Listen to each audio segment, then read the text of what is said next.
we have to realize we've never been here before. Doesn't matter how much experience you have, doesn't matter how many false starts you've survived. If you and I are willing to show up differently, we can choose the uncharted way.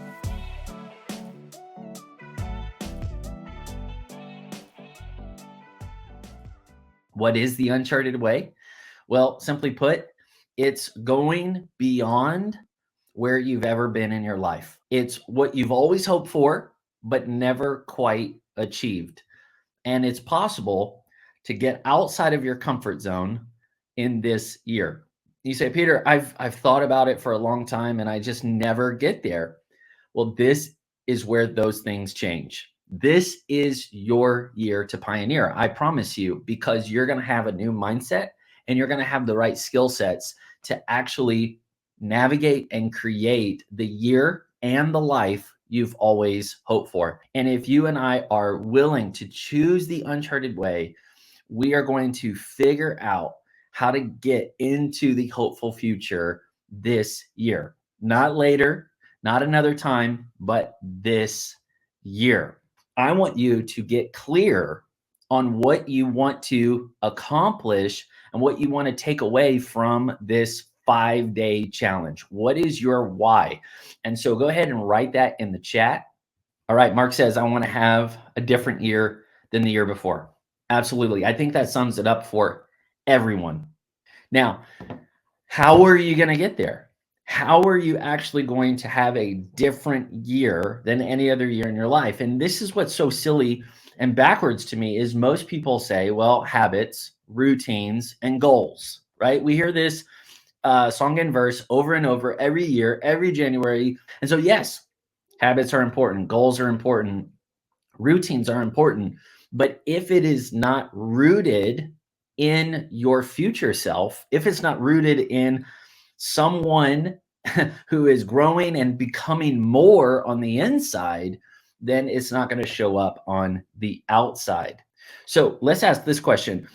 What do you need to stop believing in order to have a different year than any other year you've had before? What do you need to stop believing about yourself, about your odds, about your opportunities?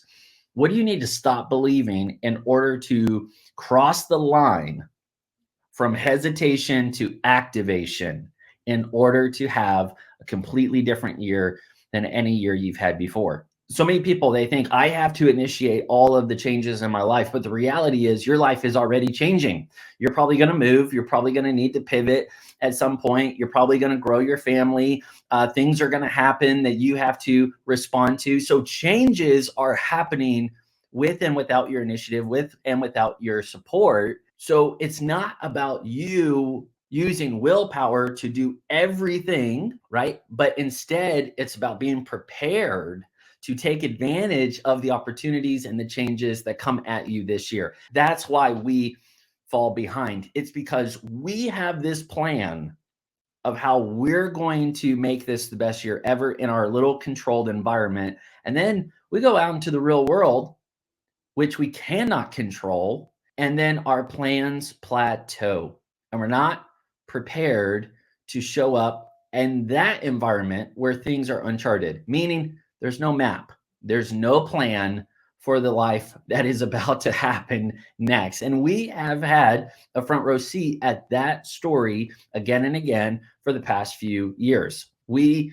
are excited about trying something and then it goes a different direction. We set ourselves up and then we crash down in disappointment. We want more and then it seems pretty mediocre at the end of the year. So what has to change for you and inside of you in order to continue to press on when plans don't go the way you thought they would? All right, so here's what we get to do together. This is one of my favorite activation reflections.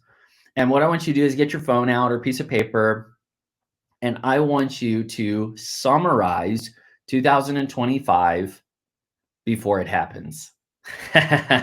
Where do you see yourself in the future. And so literally you're going to be standing in December 2025, which in the context of this recording has not happened. So whatever, year you're in, put yourself in the future. And then I want you to hopefully and joyfully, peacefully look back at that 12-month run and begin to describe things that are real and true about you at the end of the year. I want you to take 3 to 5 minutes and begin to document your description of what an uncharted year looks like. The reality is there's no map for this year yet. You don't know where it's going to go.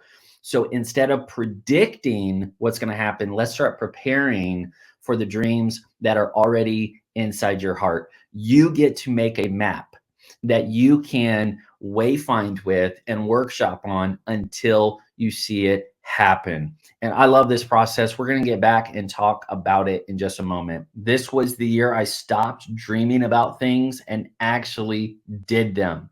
I put in the work and took the risks and stayed the course until it worked. I love that. I think that is one of the cleanest, most direct descriptions of what the Uncharted Way is all about. If you want to have an uncharted year, like doing things you've never done before, going a different route than any other path you thought was possible, you get to navigate that path. And this is what it's going to take. What Mark wrote is, this is the year that I stopped dreaming about things only, and I actually did them. I put in the work. I took the risk. I stayed the course until it worked. You can have this amazing uncharted year. You can make uncharted progress, untold progress in every direction of your life, but it's going to require this new mindset in you that I will figure this out. Whatever it looks like is fine. Stuff's going to change. Stuff's going to break. Stuff's going to, show up, but I will figure this out. I am not going to buckle. I am not going to break down. I will break through. And it's because I have a resilient spirit, and it's because I have a resourceful approach where I just keep going. And it's not willpower, but it's the willingness to choose the uncharted way again and again and again.